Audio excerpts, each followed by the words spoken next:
George Majunkin. Bandelier work. Adolf Bandelier was a pioneer and anthropologist and tireless researcher. Now here's George Majunkin, the Folsom man. He found the Folsom arrowhead. The Bandeliers, here they are.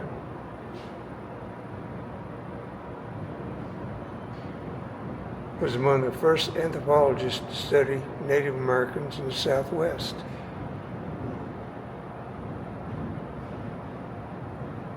There's a Bandelier National Monument I'm going to.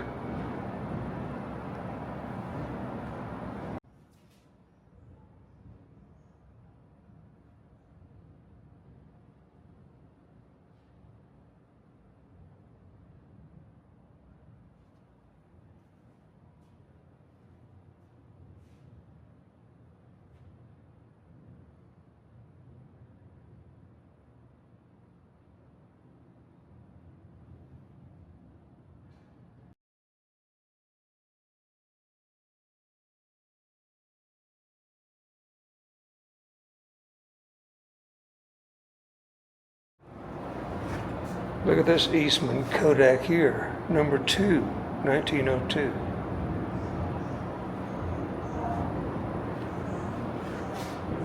These are the lens, I guess. Sirocco camera and carrying case.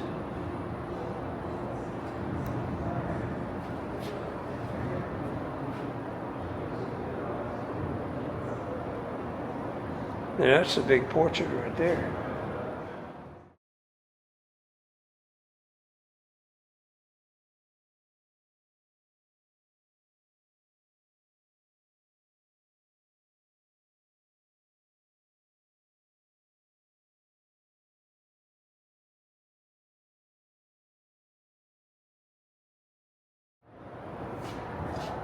Gustav Baumann was one of the most prolific artists, known internationally for his woodcuts. Among his many skills, he was also a painter and maker of marionettes.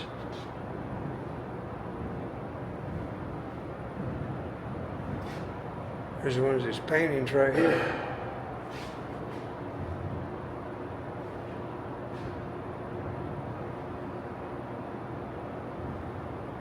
A woodcut right here.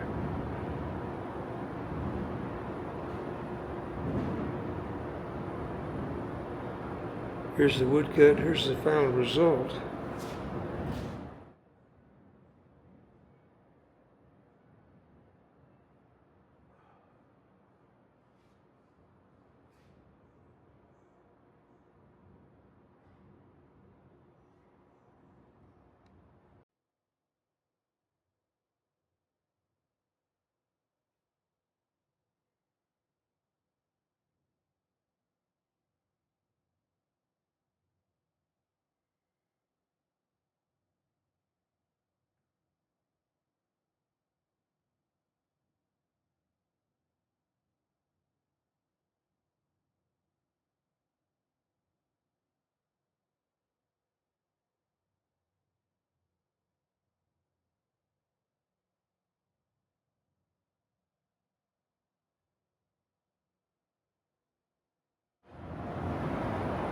D.H. Lawrence.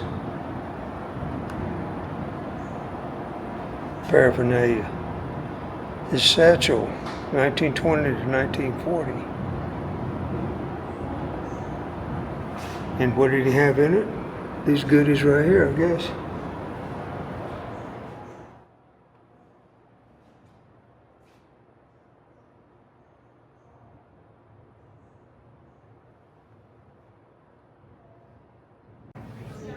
Well, this has got 3 levels. Here we go, Fred Harvey.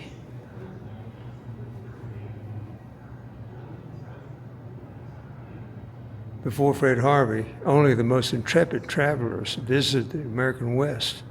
It took an English immigrant with humble beginnings as a New York City dishwasher to envision a new level of service that welcomed visitors with fine dining, luxury lodging, and eventually guided tours to craftspeople, pueblos, and exotic landscapes. Founded in 1876 in Topeka, Kansas, over a handshake with the Atchison, Topeka, and Santa Fe Railroad, Fred Harvey Company eventually spanned 15 states with over 60 locations at its peak, where travelers could experience Fred Harvey's signature service. Also, nearly a century, New Mexico played a major role in rerouting the company's evolution. Railroad warrior and turned restaurant entrepreneur. After his dishwashing days, Fred Harvey opened a restaurant in St. Louis. It failed, so he relocated west and started working on railroads, first as a mail sorting car and later as a freight agent.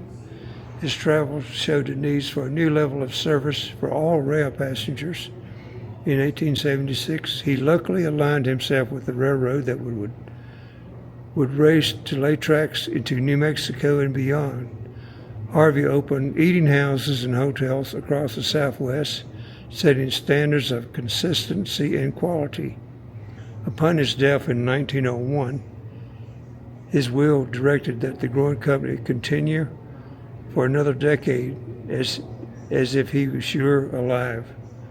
Some employees assigned paperwork with his name.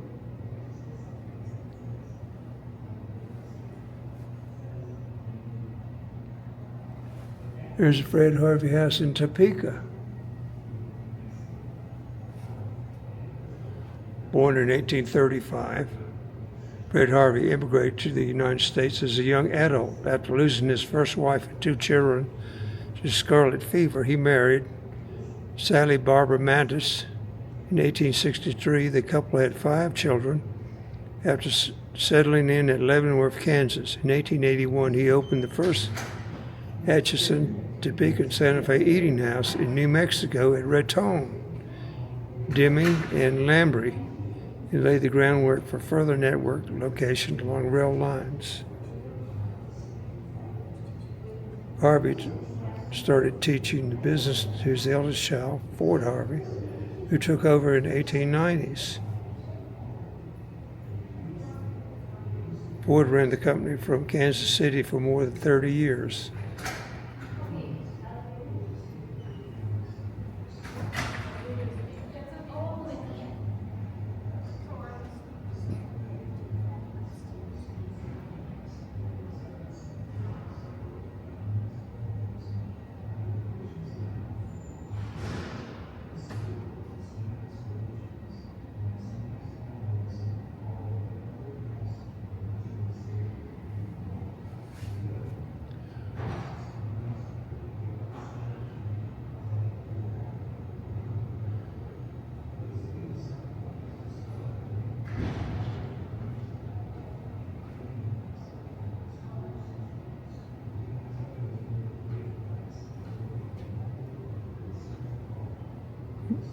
His son, Ford Harvey, took over the company and expanded into union stations from Chicago to L.A.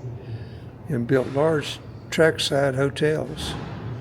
Ford made Albuquerque the company's western hub and oversaw the development of a uniquely regional style of hotels like the Alvarado and La Fonda. He ran the company until his death in 1928. And here it is, a map of that.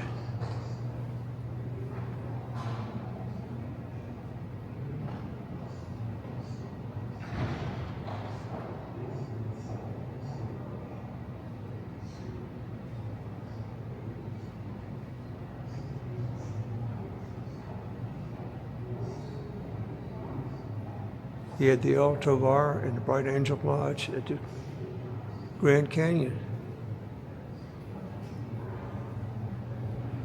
Supplying fine dining and hospitality, service with style. And what is this right here? Aiken.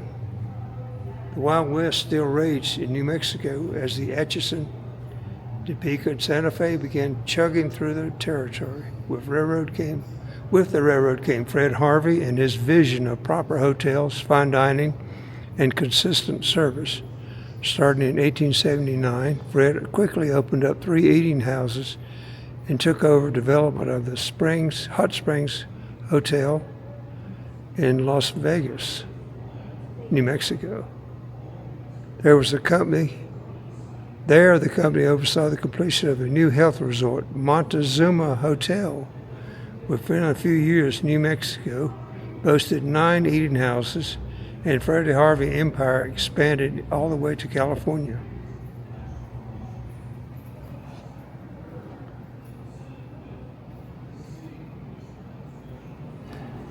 Look at the fancy cutlery and serving vessels. Here's the Montezuma. I went to the Montezuma Hot Springs. The luxury hotel was a health resort thanks to the adjacent hot springs.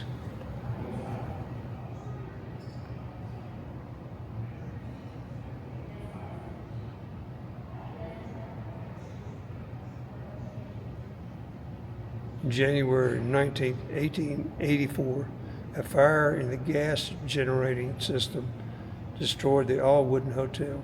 It was rebuilt in purposely fireproof materials, but burned down again nearly a year later and was rebuilt a third time.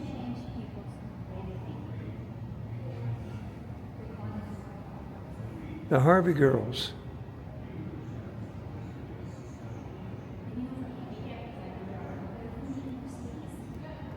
Annual supplies, okay. That's what these are featuring here.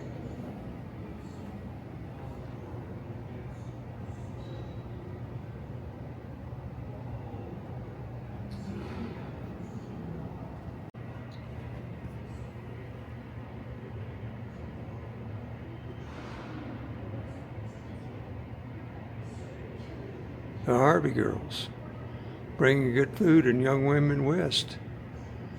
In 1883, the Harvey, following a violent encounter between Harvey House staff and Raton, Fred Harvey set out to inspect the establishment with a friend from Leavenworth. The servers would be single young women, primarily recruited from Kansas City region. This marked the birth of one of the most romanticized aspects of the company, the Harvey girls, all-female waitstaff that allowed single women some of the first opportunities to travel and be independent. Over 100,000 women donned the Harvey girl uniform from the 1880s through the 1960s, and they inspired a Hollywood movie starring Julie Garland.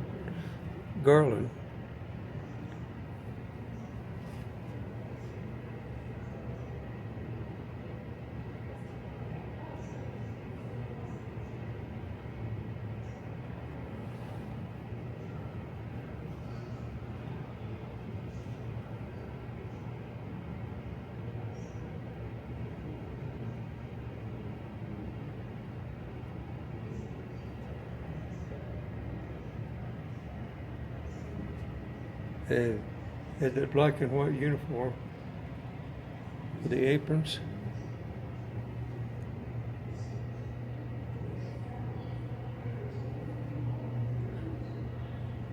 They married many a Western man.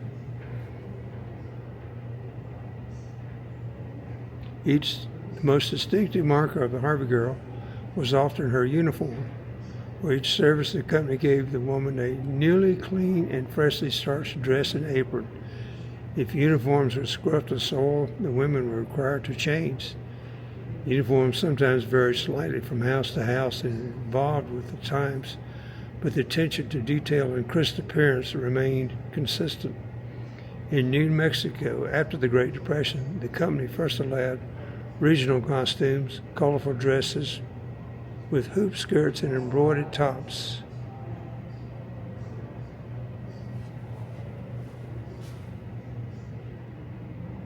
Bracelets. And here we go. Here's the famous. Never forget to add a thank you or some other appropriate, courteous comment, such as, "I've enjoyed serving you. Please come again soon." And here's the uniform.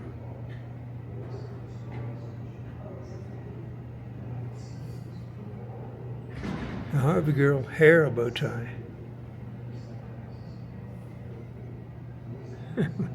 Look at that.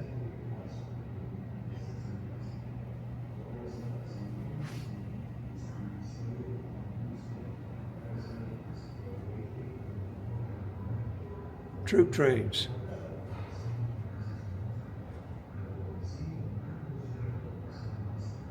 So during World War II, the many troop trains were served by the Harvey girls.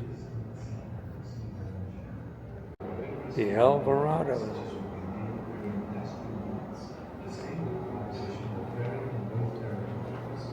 La Fonda.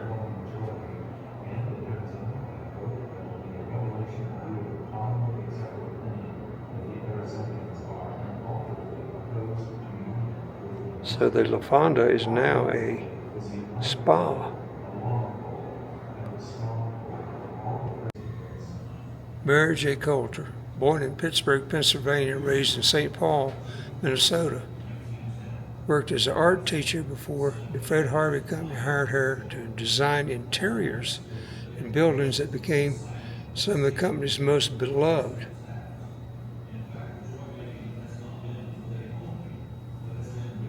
She was contracted to design the interiors of the Indian building at the Alvarado. She returned to the company to work on locations at the Grand Canyon, including Hoppy House, Watchtower, Phantom Ranch. And there's an example.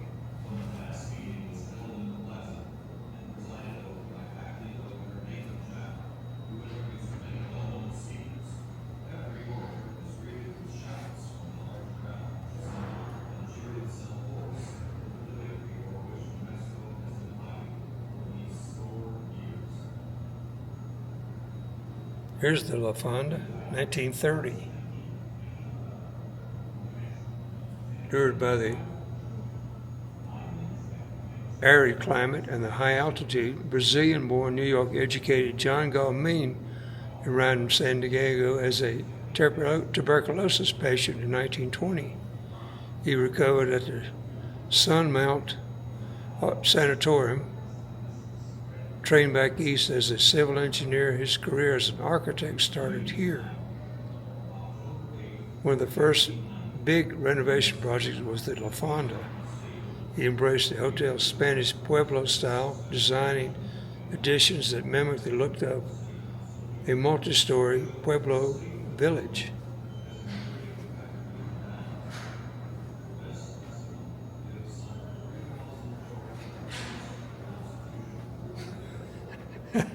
Ashtray.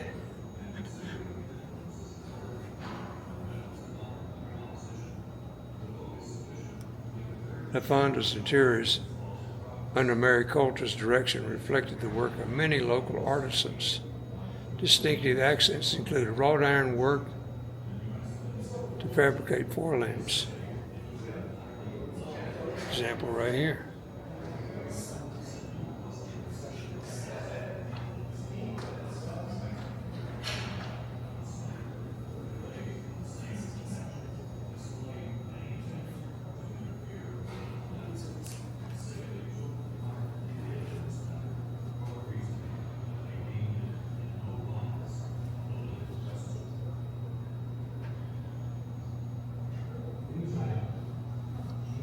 The Altavar in Grand Canyon. The Indian detours became a mainstay of the company in the 1930s, designed to capitalize on regional attractions and keep visitors an extra night or two at the La Fonda.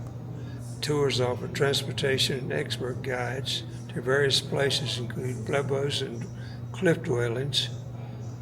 In true Harvey fashion, the company looked for existing expertise and found it in Erna Ferguson, a local tour guide and author. Ferguson handpicked educated young women as guides, called couriers, and skilled drivers known as dudes. debuting in May 1926 with road Cadillacs emblazoned with the Fred Harvey car logo. There they are right there. The tourists set out on daily, overnight, and uniquely commissioned trips across the state. Although the Indian detours only ran under Fred Harvey Company management for a few years, they represented the birth of cultural tourism in New Mexico. Margaret Moses. But first, look at this belt, silver and turquoise. Curious dressed alike in casual tops, velvet blouses, tan skirts, and tall boots ready for outdoor treks. An Indian detours hat pin completed the look. Unlike the Harvey girls, couriers were encouraged to embrace Southwest accessories. Many of them wore layers of jewelry and concho belts fashioned by native artists. Margaret Moses added touch-up to her belt by carrying a small rabbit's foot along with her. Born in Germany, Moses arrived in Albuquerque as a young woman and became one of the first couriers. After the Freddie Harvey Company retired the program, Moses continued to collect her Indian jewelry years later, and her family donated the collection to the Museum of Indian Arts. There's the rabbit's tail right there.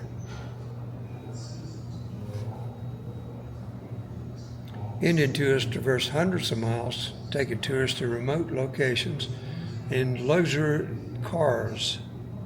As couriers shared their knowledge about each region and culture, drivers focused on navigating over dirt roads and dangerous pathways. These dudes often serve multiple roles: driver, mechanic, navigator, and host. Drivers carried emergency gear to keep up the trips smoothly and safely, including distributors, spark plugs, tool packets, spare tires. Wow. And there they are. I guess this is a dude outfit, huh?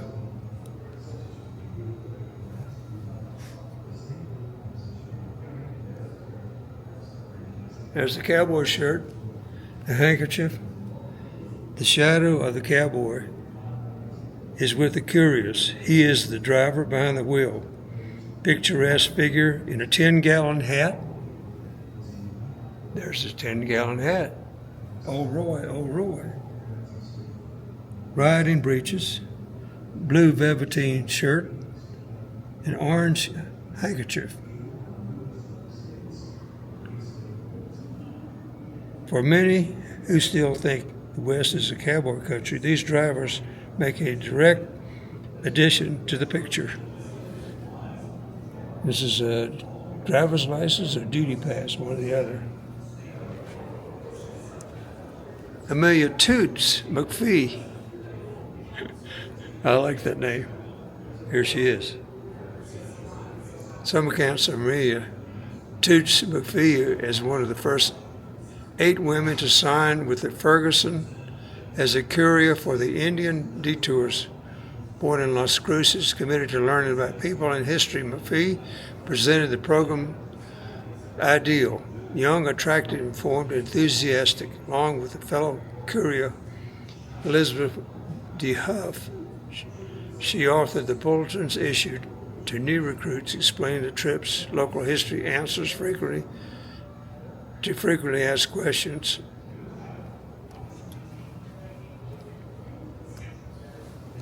And look at that profile there. Wait, there's more. Best booksellers, nonfiction, Fred Harvey. In 1880s, as the AT and SF renegotiated a contract with Fred Harvey, it asked the company to manage newsstands in addition to existing eating houses. The company seized the opportunity and began stocking stands with travel literature, fiction, cigars, and other goods. Eventually, the second generation of the company's executives ventured into publishing their own books and postcards that romanticized the Southwest for tourists.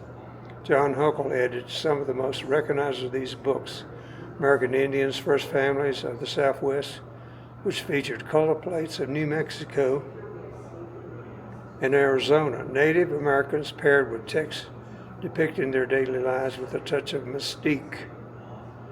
Flurries of postcards soon found their way into mailbags, carrying the Fred Harvey trademark across the nation. Here's one of those newsstands, and here's the postcards.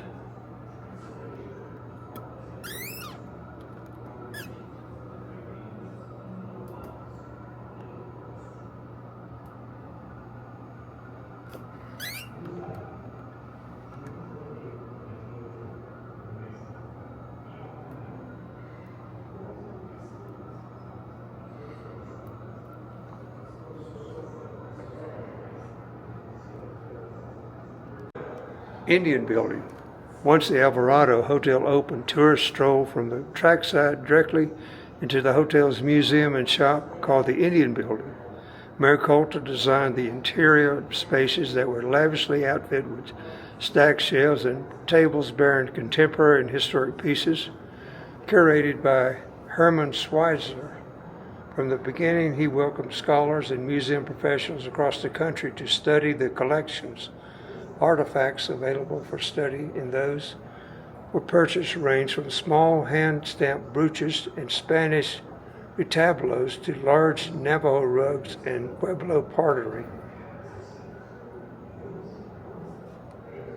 Demonstration art. They had Native American demonstrators trackside vendors. And here we go. The Thunderbird brand. And there's the Thunderbird. Bracelet and facing brooches. So that's what a brooch is. Fred Harvey sales tag. Hand stamped serving spoon. Thunderbird AT&SF artwork.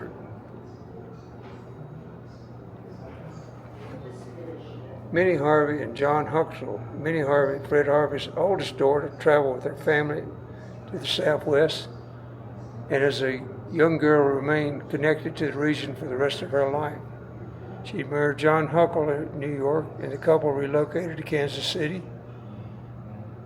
When the Alvarado opened, Huxell spent his lengthy visit in New Mexico working with Herman Schweitzer to better understand the evolving tourist trade.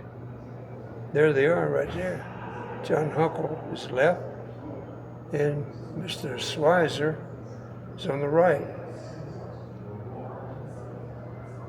They have developed and shaped tourist Southwestern experiences. Santa Clara jar, cups and saucer.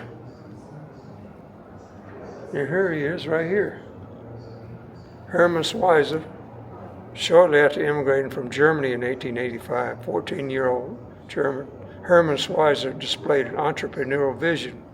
While hawking newspapers and snacks for the railroads, he collected crafts from native peoples along the lines. At 16, he was managing a Harvey lunch room in Coolidge, a small town in western New Mexico. In 1901, he was tapped to run the newly formed Indian Department or the upcoming Alvarado Hotel. He and his boss, John Huxell, sought pieces for the museum-like spaces of the hotel and store. And there's the Alvarado. In 1901, when Fred Harvey died, the company ran a booming company. They pressed forward on a plan to replace a standard depot in Albuquerque with large trackside hotel under the guidance of Ford Harvey. Architect Charles Whitley designed a sprawling complex in Mission Revival style.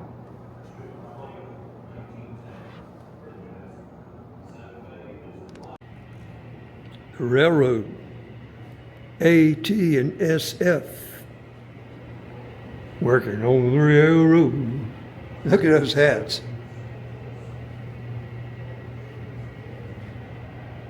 Considered to be the space program of the 19th century, the railroad had long signified progress, modernity, and innovation in the American imagination. The railroad systems, technological development, politics, and labor issues have impacted New Mexico, and the people throughout the last 140 years. Working on the railroad pays tribute to the people who moved the industry forward. The men and women demonstrated strength, dignity, and pride in their labor that transformed the state. 200 Mexican laborers bunched together, laying track just south of the flour mill.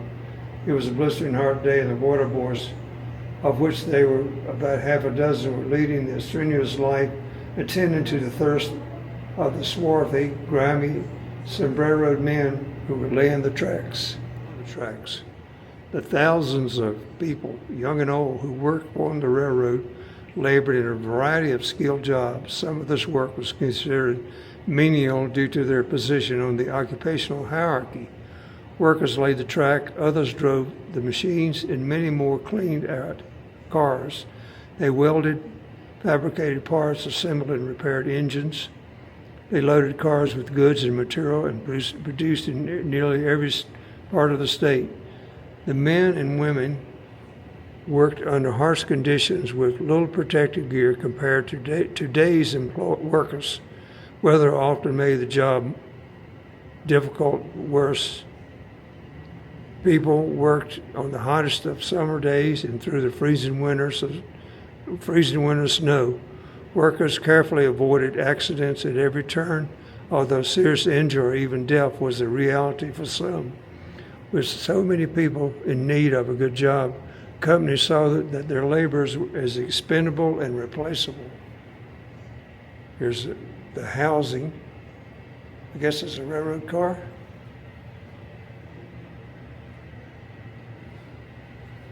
And here's the cook preparing the meals. Railroad section games were responsible for maintenance of the track. And that's it right there. Construction and repair required a network of people. Navajo and Pueblo people have worked on the railroad in the Southwest since the 1880s.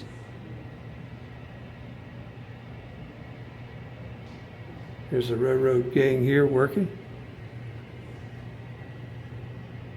The Atlantic Pacific Railroad began moving west from Isla Pueblo to Arizona, necessitating railroad construction through Laguna Pueblo.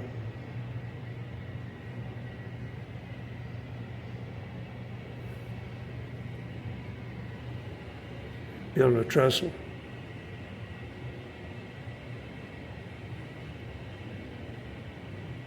How did they get those lumber pieces over there to the site? This is like a pulley system.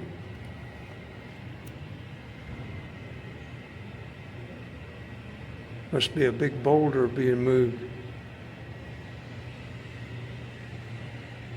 Railroad spikes.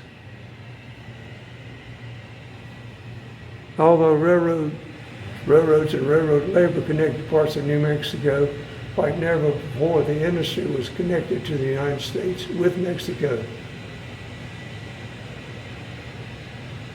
That must be where the Mexican train meets the American train. During the Mexican Revolution in 1910-1920, the railroad continued to bring many people to the U.S. as they fled the violence, instability, and looked for a new life in the North. There's a railroad map of New Mexico. They had quite a few lines. That is a huge wrench. I wonder what that thing weighs. Lanterns, oilers, and what are these nails for? Galvanized metal water dipper right there.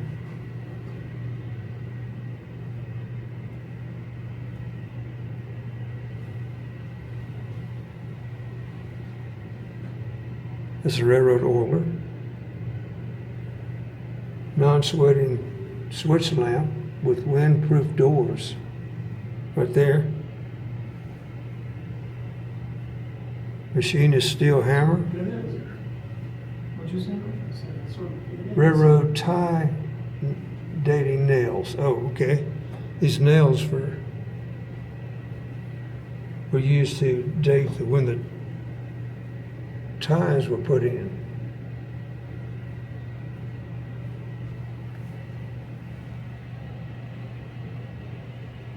He collected 250 tie dating nails, which were used to mark the year and treatment method used on the ties. The Boilermaker here. Women worked on the railroad in World War I and World War II because they were needed. They had a large Chinese population in several of the counties here.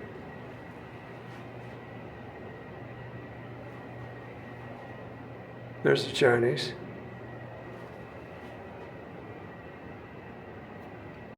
Some of the most grueling work included preparing freight cars for their next shipment.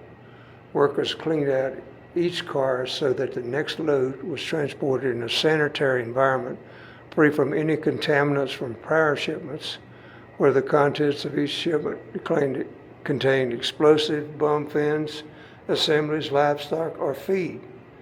This type of labor was typical women's work. They did so with little protection from exposure to harmful chemicals and minerals.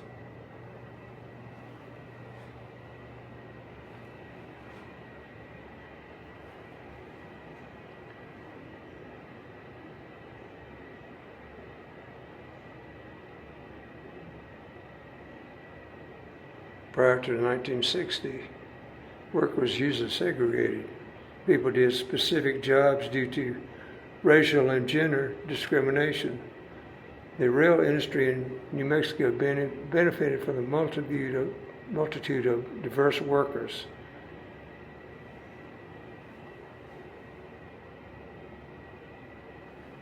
He's hanging up, these are the mail snatch.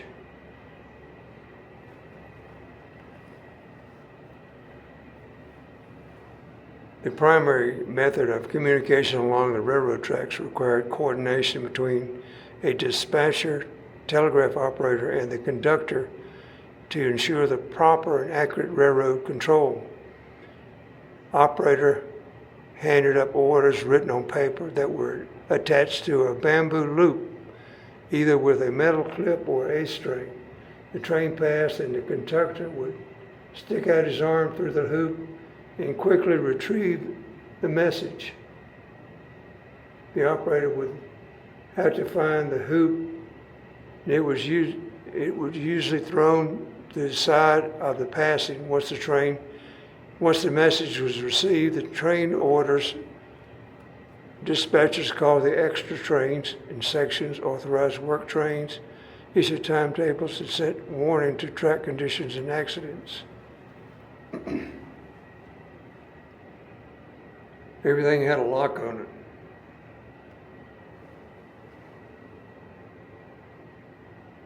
He's working on a wheel or an axle there. And this is the maintenance shop for Santa Fe. Look at these guys. They all wearing overalls.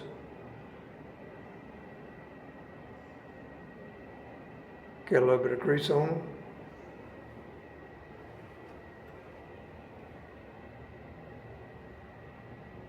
Wheel axles.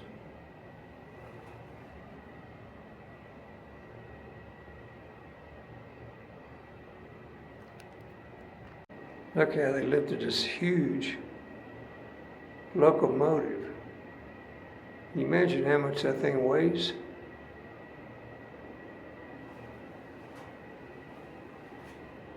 I guess you call that progress.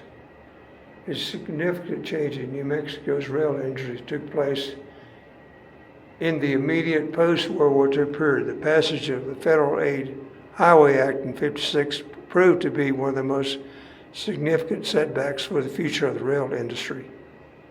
By the late '60s, most of the construction was completed on New Mexico's 3 interstates. Freight shipping by a flatbed truck became a quicker alternative. Perhaps the most devastating development of the 50s was the transition from steam to diesel-powered engines. The large, skilled workforce was no longer needed to maintain and service steam engines, which were labor-intensive, and thousands were laid off from their once reliable railroad jobs.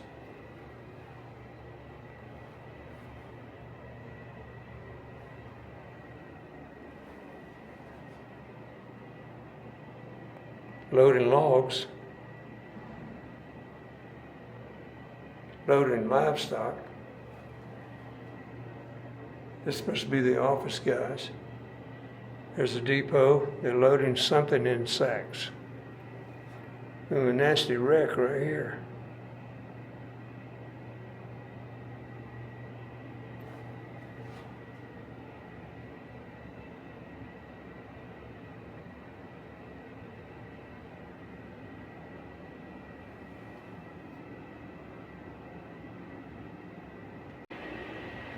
That's an old one there. You can tell by the smokestack. As I suppose coda. Forgot about this part of the Fred Harvey display. When they tore down the Alvarado Hotel, I cried and I cried. I felt ashamed of myself until I looked around and saw other people doing the same thing. Perhaps they felt, as I did, that a part of me was being destroyed. Opal Hill, Harvey Girl, end of the line. By the late 1940s, the company changes and fewer people traveling by train led to the closure of many Harvey houses across the Southwest. In 1968, the Fred Harvey Company was sold to AmFac. That's who I work for, AmFac, which later became Xanterra. Many remaining eating houses and hotels fell under the corporation's command, including the La Fonda and the El Tovar. Only 2 years after the sale to AmFac, a lengthy battle, community protests, and a desperate hunt for preservation money, the Alvarado was destroyed.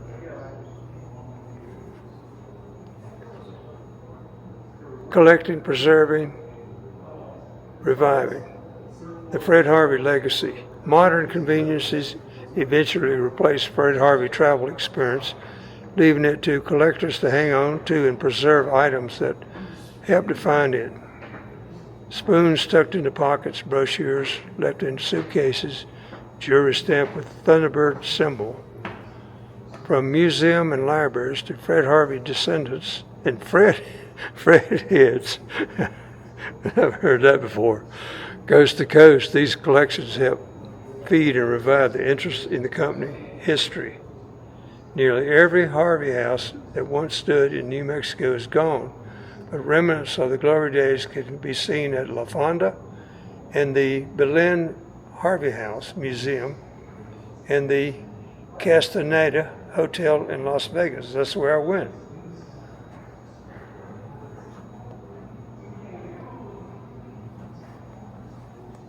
Okay, down another level. What's down here? Maybe the history of the state.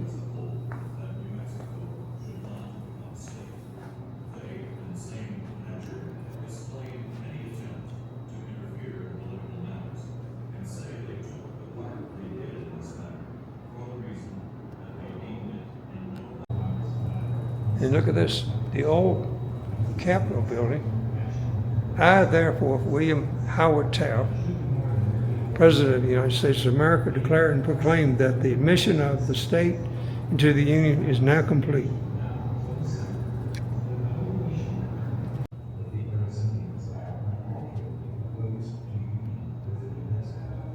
To Yuma, hail the newest of the states, the great state of Arizona. News item, June 20th, 1910, the New Mexican. Santa Fe is wild with joy. Look how fat that guy All is. New Mexico The today president. rejoices over the signing of the Taft. Statehood bill by President Taft. In fact, the joy-making has not been of today only, but has been really triduum in variety, for it began in Santa Fe Saturday afternoon when the New Mexican announced the news, flashed from Washington, that the House had concurred in the Senate bill. This city witnessed a demonstration of the people's joy Saturday night when a mass meeting was held in the plaza and presided over by acting Governor Nathan Jaffa, who introduced many well-known speakers.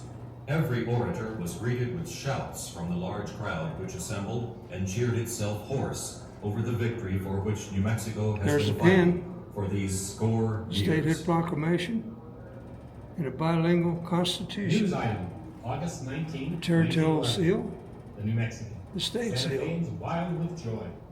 5 minutes after the United Gathered States in New Senate passed Mexico, the in flood Santa state Fe, to write a state constitution for New Mexico. The Called document, compromise measure.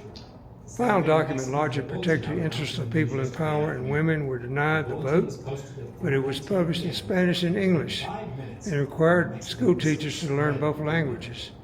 The document also specifically preserved News item. New Mexicans the right October and privileges 8th, granted to them 1890. in 1848. Defeat of statehood. Meager returns from yesterday's special election for the adoption or rejection of the state constitution show that the statehood movement has been pretty effectively downed. The best estimate gives some 3,000 majority against the constitution throughout the territory. On the whole, Delegates however, at the Constitutional considering the Convention. influences at work and the methods adopted by the opposition, they, in the same World War I. disclaim any attempt to interfere in political matters and say they took the part they did in this matter for the reason that they deemed it in no wise a World War political I uniform. News item, June 28, 1902, the New Mexican. Keep up the flag. When the U.S. joined the war, New Mexico was overwhelmingly a rural state, and most of those who joined were farmers or ranchers. But it should do more than merely voting before. The fate of the policy. Camp Funston, Kansas. The aggressive fight must be waged from now until December, so that the whole nation may be convinced of the righteousness of the men of New Mexico to be admitted to statehood. It says, Home for the harvest. the fact that the Senate What does that will mean? take into consideration the bill to admit New Mexico, Oklahoma, and Arizona the unfinished business of the 10th day of the winter session of Congress resulted in a compromise. Oh, John Brockman and his family were farmers, were ranchers. Farmers. The friends of statehood have no objection apart from the fact that they still think the bill should have passed in the present session. News item, the New Mexican, June 15th, 1906.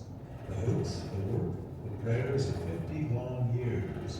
1918, he was New Mexico have been answered favorably at last by a Republican Congress sent to Europe. and a Republican president.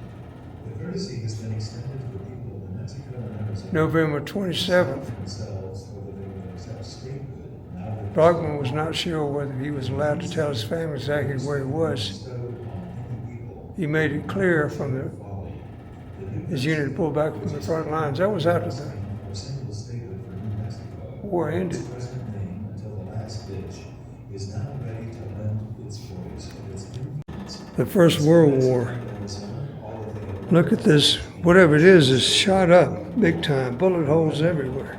It asks New Mexico to give up its What was this? and to amalgamate with the neighboring New Mexico and the World War I. The Great War to surrender an began with an assassination. means of valor and a threat New Mexico almost 4 centuries. had achieved statehood only a few years earlier. Once the U.S. joined the war, the recruitment across the state was aggressive, and New Mexicans stepped up to serve in large numbers. By the end of the war, New Mexico ranked 5th in the nation for military service. Just over 17,000 recruits came from all 33 New Mexican counties. Many had served in the Mexican punitive expedition, a retaliatory response to Mexico revolutionary leader Pancho Villa's attack on the border town of Columbus. Share of the same blessings. The gift of $5 million in cash and $30 million in lands to the public schools of the proposed state is in itself a princely donation that would be stupid to decline except for the weightiest reasons. Native Americans were required to register for the travel. And the New Mexican feels certain that even though most were denied U.S. citizenship until after the end of the war.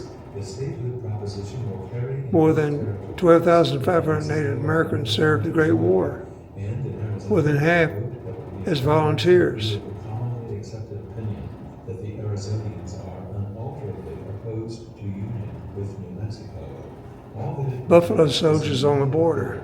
a long pull and a strong pull of all the friends of statehood. The 10th Cavalry and 24th Infantry were part of the Mexican punitive expedition in 1916. The states, the great state of Arizona. And the 24th Infantry was stationed at the Mexico-U.S. border. The New Mexican. Santa Fe is wild with joy. All New Mexico today rejoices over the signing of the Statehood bill by President Taft. In fact, the joy-making has not been of today only, but has been really triduum in variety, for it began in Santa Fe Saturday afternoon when the New Mexican announced the news, flashed from Washington, that the House had concurred In Bisbee, in the Senate bill. 1917, July 1917, 1,300 striking mine workers in Bisbee were arrested and deported to New Mexico. Nathan Jaffa, who introduced many well-known speakers. Every orator was Anti-immigration sentiment large crowd and recruiting. and cheered itself hoarse over the victory for which New Mexico has been fighting for these score years. Anti-Mexican sentiment was high because of the violence from the Mexican Revolution. August 19, 1911. New Mexico. Santa Fe is wild with joy.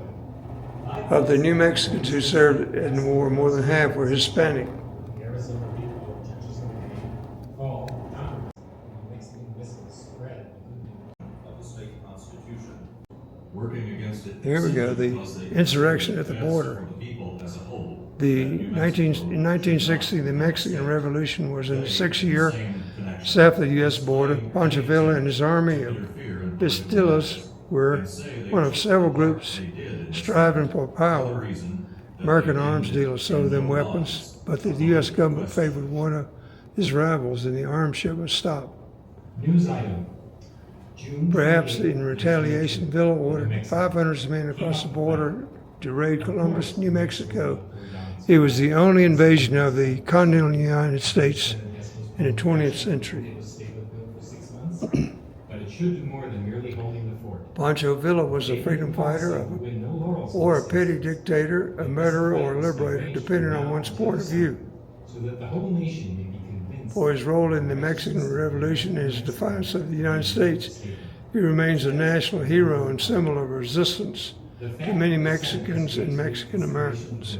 To admit New Mexico, Oklahoma, and Arizona, the unfinished business of the 10th day of the winter session of Congress, resulted in a compromise whereby These are his Statehood pursuers, withdrew his the resolution 1st New to Mexico take Infantry. on territories.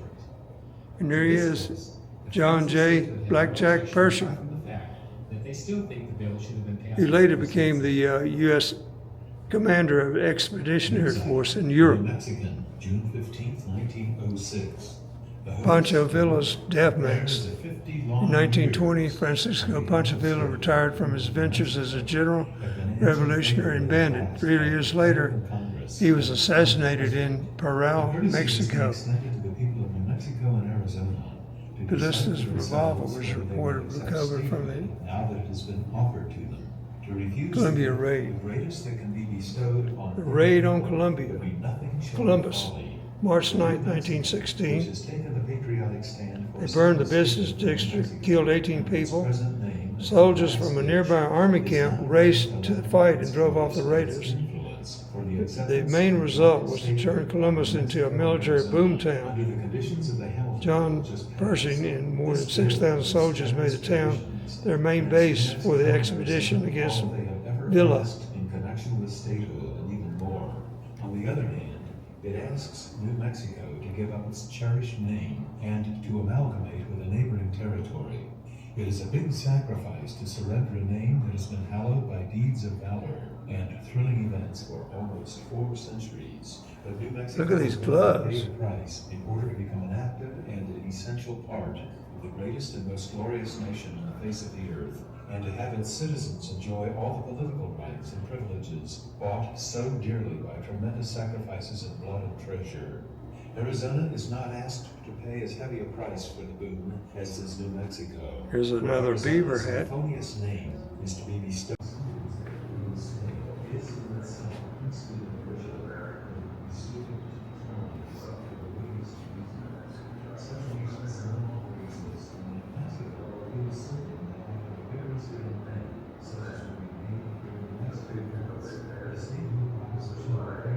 This is like an Okie car. Stage which brings daily mail.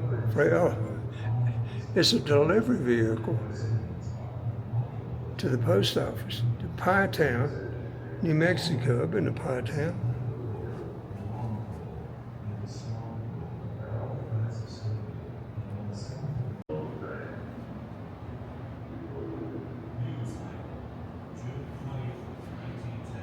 Senator Chavez, beginning in 1935.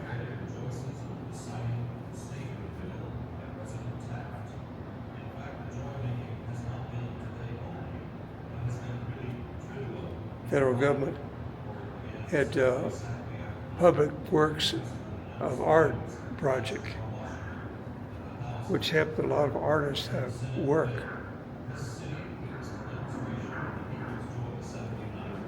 Handcrafted chair.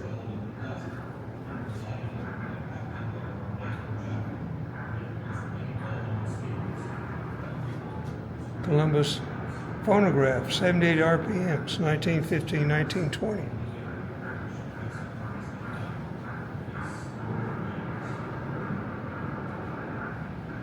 A Fairbanks radio. World War II. 60,000 New Mexicans enlisted in the armed service to defend our country during World War II.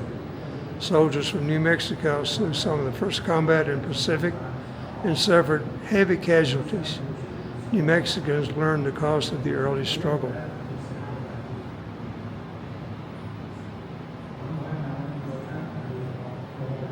Here's a wardrobe for you.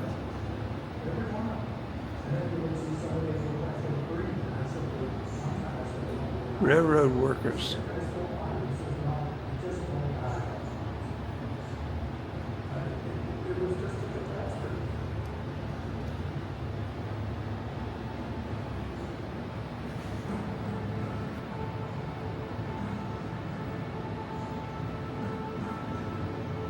Henry Sanchez, a darn good guard. Hard to get.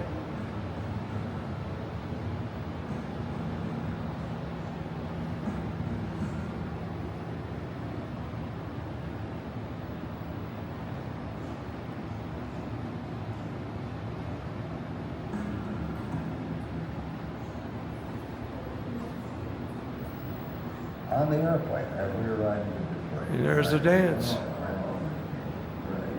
Keep the morale up. We are working with all the world famous physicists and chemists that are I'm not really about the world.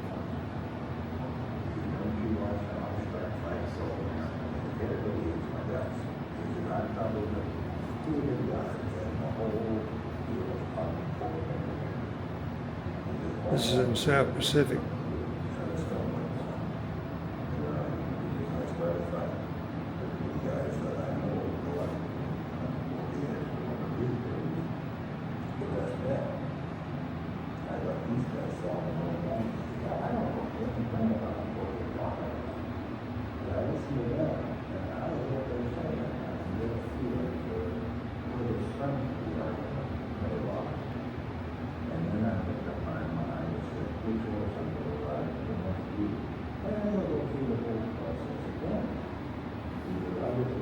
Internment camps.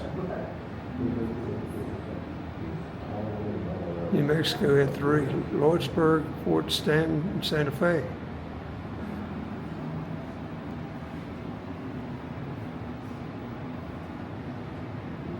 Roswell, Germans, Lloydsburg, Italians, These camps held over 10,000 prisoners.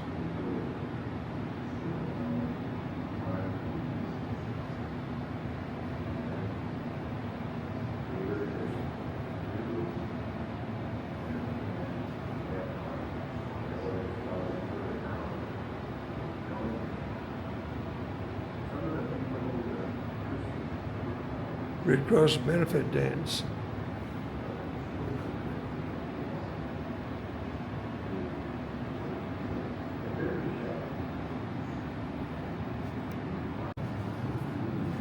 Camp carvings. These were the prison camps, POW camps, Lordsburg. Code talkers. Famous code talkers.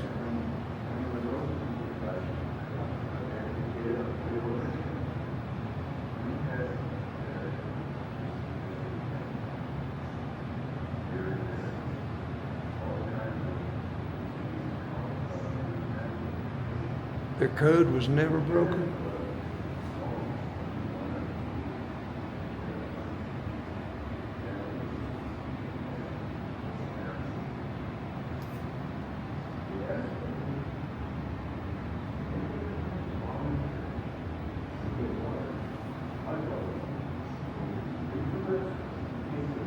There they are. It's a famous picture there.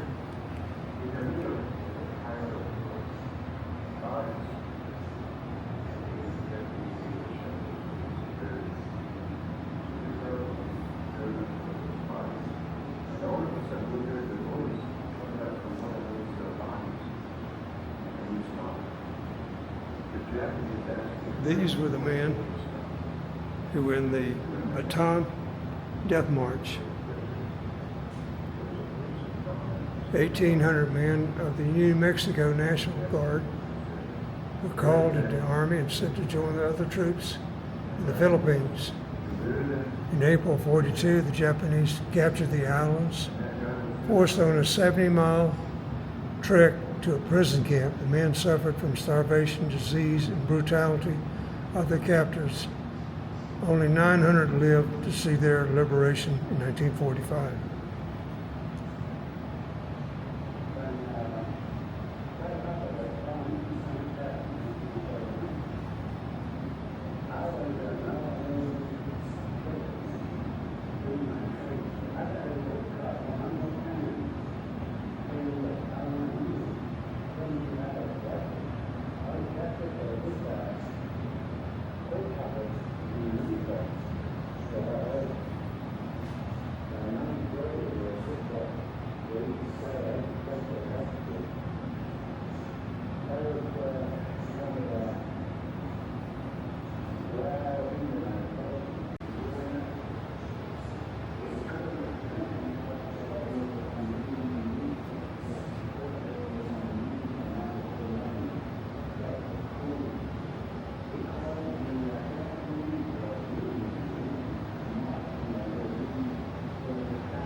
The USS New Mexico was launched in 1918. Extensively modernized in the 30s, the ship joined the Pacific Fleet during the World War II. The New Mexico fought at Marshall Islands, the Philippines, Okinawa, and elsewhere. Kamikaze pilots struck the vessel twice, inflicting hundreds of casualties. 2 years after the war, the ship was sold for scrap. And here's some of the captains. The ship's Silver Surface.